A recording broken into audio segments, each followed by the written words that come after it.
You're listening to the Greeks Gridiron, live with Ethan Haristodoulou. What's up, everyone, and welcome back to more of the Greeks Gridiron. I am Ethan Haristodoulou, and today on this June 7th, 2022, we are going over the Los Angeles Chargers draft class and giving them a final grade. We'll be talking each and every single player, giving them individually grades, a grade for each and every day that they selected in, and then a final overall as well. So, my Chargers fans, make sure you comment down below. Let me know who you're excited about from this year's draft class. Make sure you hit that like button and that subscribe button, and let's talk some Los Angeles Chargers draft players, shall we? We'll start off from the bottom and work our way up from the top. Almost the last pick in the draft, their very final pick. Round number 7, pick number 260, Zander Horvath, the fullback out of Purdue. Now, before I give the grade on this one, I will talk about him a little bit because he did get a fairly low grading from me on here, and I will explain myself as to why. 6'3", 230 pounds. He's a big man.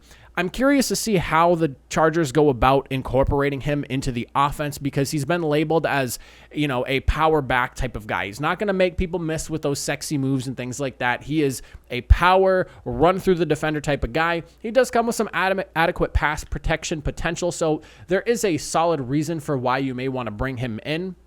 He's just not somebody that's going to be doing a whole lot in this offense just based off his skill set and what I've seen from him and what I'm reading based off of like what scouts have to say about him. He's more than likely just a simple short yard specialist. We'll have to see how he shakes out. I gave the pick a D+, though. Like I said, I don't really see what they're going to do with him. I mean, they drafted another running back already in the draft, and you already have Austin Eckler at that. It just feels not like a wasted pick. I just would have liked to see this pick go towards something a little bit more useful for the team that could potentially make a bigger impact. I just think that between the other running back drafted, we'll talk about him, Isaiah Spiller, later, and then also you have Austin Eckler and other guys on the roster as well. This one just seems like a little bit of a head-scratching selection, I would say. D+ for the pick. It's the lowest of the draft, and it only gets better from here, but this was probably my one head-scratcher from this group of players that they went after. Then we're looking at, still in round number 7 at pick 236, Dean Leonard, the defensive back out of Mississippi. I gave this one a C because he has a lot of really good raw potential. He's a project type of player with all the tools and traits you want, but he does lack positional inexperience, I guess you could say. He has not played a ton of time at the defensive back spot. He does have the 4.37 top end speed, though, the type of guy who can keep up with the best of them if you need him to. He does offer the strength potential as well to win the press man fight. So there is a lot that goes well with him. And then you also have to couple that with the fact that he's actually an above average tackling finisher at that. So again, there's a lot to really like about his game. He just lacks the experience, and it shows up in his game tape. He loses position, he loses leverage, things like that. He sometimes plays with just very severe tunnel vision, trying to focus on what his one specific assignment is rather than seeing like the greater picture of what's going on around him. So this is someone that, like I said, I gave it a C, solid pick, good potential upside. We'll have to see how he pans out, but good depth nonetheless for the roster.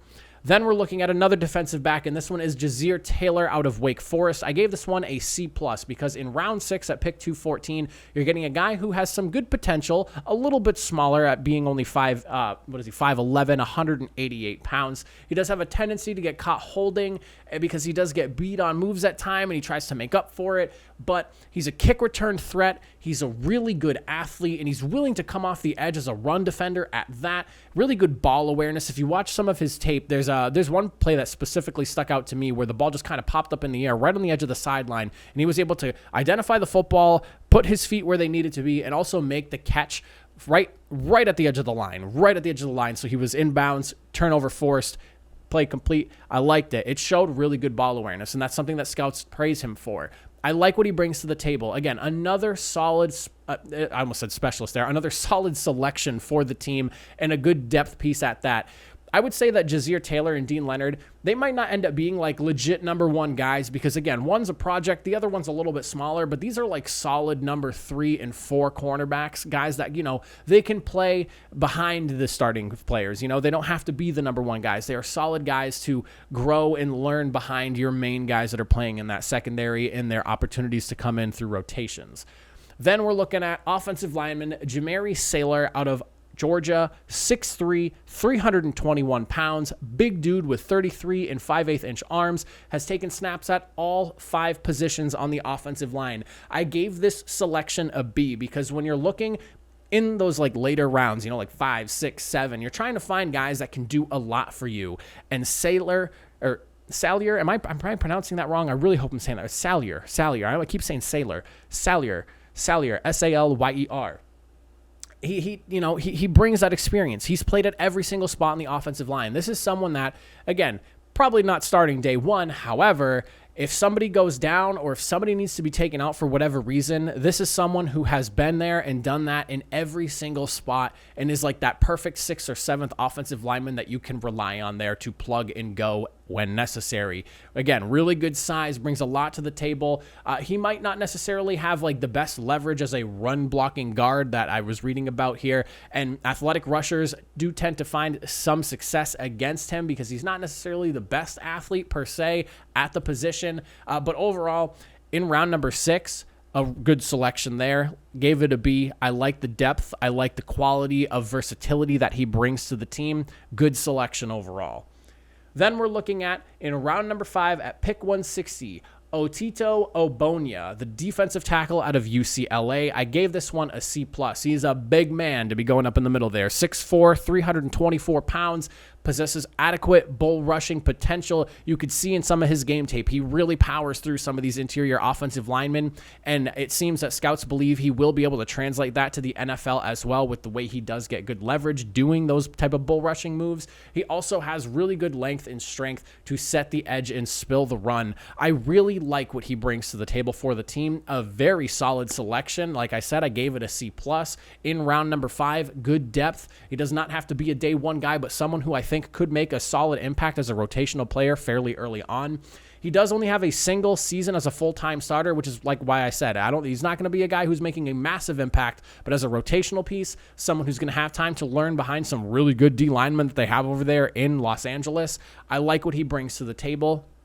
One of the biggest concerns about him is going to be his ability to keep himself balanced. It sounds like his balance is not necessarily where it needs to be. Everywhere that I read stuff about him brought up his inability to keep himself balanced and on both feet while on the move. So that is something we'll have to keep an eye on in terms of his progression there. But a C+ nonetheless, a really good depth guy, really late in the draft in day number 3.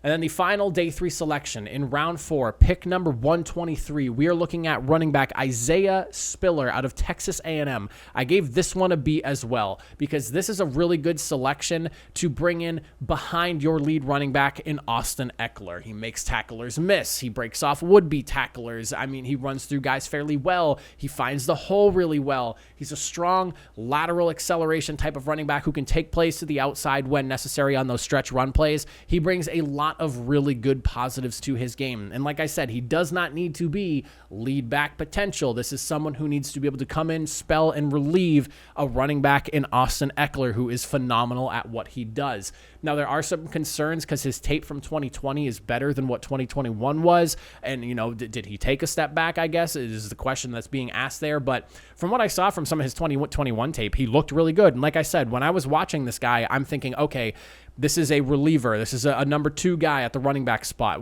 How does he fare? How does he look in that role? And I think he would fit it fairly well. He can be a little bit loose with the football, though. He does have an issue hanging on to that, so that is one thing he needs to really clean up. But overall, a good pick. I like it. I gave it a B. Like I said, solid selection. Overall, though, for day number 3, going through all 6 of these selections here, C+. I think it's a solid grade for the group. There are some players who have really good rotational potential. There are some players that are going to be more developmental projects, and we'll have to see how they go. There's not any real, I don't want to say diamond in the rough, but there are a lot of good gems, guys that I think could end up being really solid players or just really solid rotational guys. Do I think anyone out of here is going to come out and be like a day one starter or maybe a massive impact player right out of the gates? I mean, that's always a potential, but a lot of these guys are plug and play. We need them in certain spots in certain situations, or like if our guy goes down, we're going to need this guy to fill in type role players. I like what a lot of these guys bring to the table. C+, slightly above average group of guys. I think it fits fairly well. Then in day number 2, only one pick. In round number 3 at pick number 79, you got yourself a B+ for this one here. JT Woods, the safety out of Baylor, 4.36 speed and a near 40-inch vertical. The guy is an awesome athlete. He has played in every single alignment at the safety position as well, so you know that he can line up where you need him to, and he's at least been there before in some capacity. He brings that versatility to his game. He has great bursts to the line of scrimmage, and he is not afraid to lay down the big hit when necessary. I really like what he brings to the table here. And, you have such a good, safety tandem going on over there with the Los Angeles Chargers. A guy like JT Woods only adds to that, and I think is an excellent addition to the secondary. He does occasionally lose track of the deep balls, and that's something he's going to have to work on. He can also he's noted for being a bit indecisive at times, and some of his tackles, they're not pretty when they finish. Like, he needs to make those tackles, because sometimes they don't look clean. I mean, he's making them, but he needs to become a more sure tackle finisher for what scouts say would be like actual average tackle finishing, excuse me. But overall, like I said, I think a really good pick. I gave it a B+. For day 2, you didn't have a second round selection. I believe that was paired in with the Khalil Mack trade, if I'm not mistaken there. So I do give day 2 a B+ altogether. If you're accounting for what was done with that second round selection, and then also the pick of JT Woods out of Baylor, I think a B+ for day 2 is a fine grade and a fair grade at that. Then in day number 1 with round 1, pick number 17, Zion Johnson, the offensive lineman out of Boston College, a big man with a big frame. He's 6'3", 312 pounds. He's got 34-inch arms. Awesome play strength. He has excellent leverage. He has experience playing at offensive tackle. He's played at guard. This is someone that, you have Justin Herbert, you want to make sure he stays upright and he's slinging that rock where he needs to sling that rock to. You bring in a guy like Zion Johnson to buy him some more time to plug into that offensive lineman and be a difference maker. I think Zion Johnson brings that to the table with some really good potential upside. He has an unorthodox pre-snap stance, and that was something that I'm not an offensive lineman guru, so I didn't really notice right away, but after kind of looking at some offensive linemen and then having that brought up to me and really looking at it, I guess it does look a little bit different from what you normally see.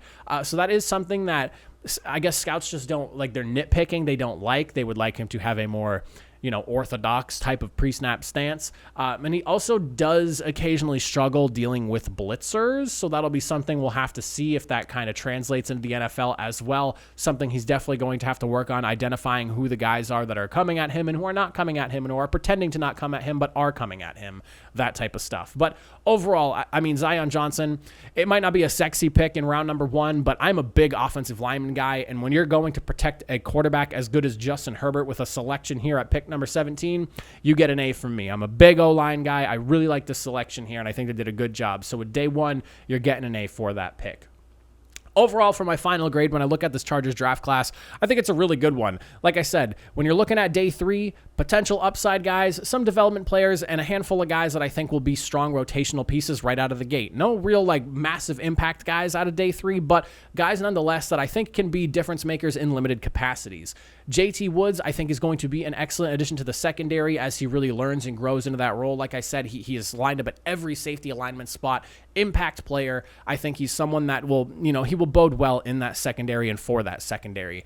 The trade for Khalil Mack, that is a massive one, and, I don't really have to say too much about that. Khalil Mack is Khalil Mack. He might not be as young as he used to be, but he is still a difference maker to this point in his career. And then Zion Johnson in day 1, I mean, fortifying the O-line, you cannot go wrong with making your offense even better by bringing in a big man to guard your most expensive piece up front.